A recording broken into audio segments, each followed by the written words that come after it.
আমি তো মনে করি অর্ধ কোটিরও বেশি মানুষের উপস্থিতি হবে সেদিন ঢাকায়। আমরা বিপুল সংখ্যক মানুষের সমাগম হবে এটা আমরা যেমন প্রত্যাশা করছি, আমরা তার কিছু আভাস পাচ্ছি। কারণ সারা বাংলাদেশ থেকে আজকে একদিন আগে মানে মানে আর মাত্র 2 দিন আছে, আগামী পরশুদিন উনি আসবেন।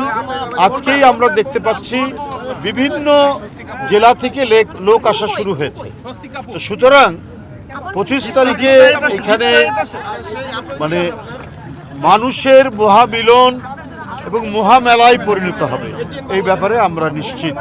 আমরা এখন শুধুমাত্র উনি নেমে একেবারে এই মঞ্চে এসে এখানে এই জনসমাগম, এটা কিন্তু সমাবেশ না, এই যে জনসমাগম হবে তাদের সামনে শুভেচ্ছা দিয়ে উনি তার মা দেশনেত্রী বেগম খালেদা জিয়া, যিনি দীর্ঘদিন নিপীড়ন নির্যাতন সহ্য করেছেন, আজকে চিকিৎসাধীন অবস্থায়, তাকে দেখে তারপরে তিনি বাসায় যাবেন।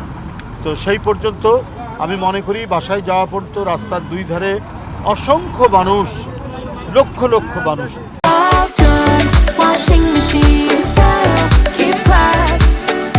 আমি তো মনে করি যে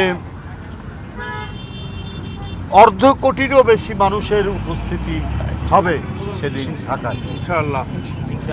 আমাদের অন্যান্য যে প্রস্তুতি সেগুলো সম্পন্ন হওয়ার পথে, চূড়ান্ত হওয়ার পথে।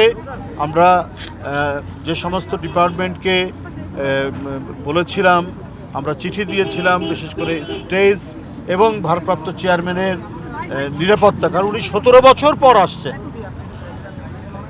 জাতীয়তাবাদী শক্তির একজন প্রতীক, তাকে নানাভাবেই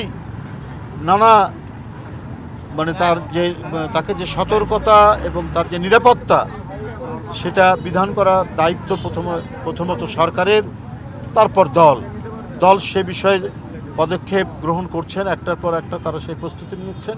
আমি আশা করি সরকারও সেটা নিচ্ছে, যেটা আমরা এখানে তার কিছু উদাহরণ আমরা এখানে পাচ্ছি, দৃষ্টান্ত আমরা পাচ্ছি।